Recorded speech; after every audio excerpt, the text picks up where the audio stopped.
Hello అండి అందరికీ.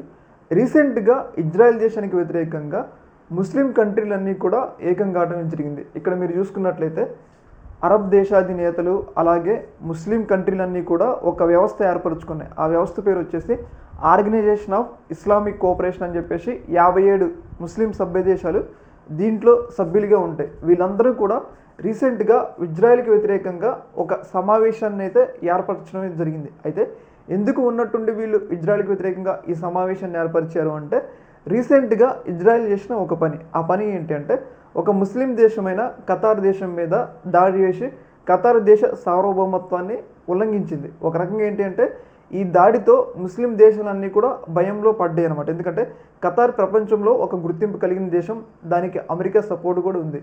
ఇలాంటప్పుడు ఇజ్రాయెల్ చేసిన ఈ చర్య అనేది మిగతా ముస్లిం దేశాలకి భయాన్ని పుట్టించింది. ఎందుకంటే ఇప్పుడు ఖతార్ దేశం మీద దాడి చేసినప్పుడు రేపు మా దేశం మీద కూడా దాడి చేయడానికి అవకాశం ఉంటుందని చెప్పేసి అన్ని ముస్లిం దేశాలు, సౌదీ కానీ అలాగే మనం చూసుకుంటే దుబాయ్ కానీ వీళ్ళందరూ కూడా భయపడ్డారనమాట.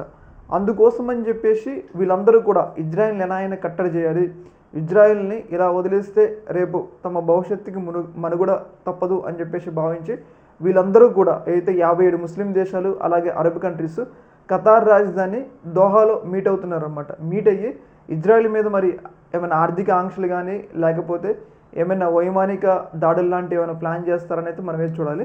ఏదేమైనా కానీ ఏదైతే ఇజ్రాయెల్ చేసిన ఈ దాడితో ముస్లిం దేశాలన్నీ కూడా ఇంకా ఉపేక్షించట్లేదని అయితే మనకైతే అర్థమవుతుంది.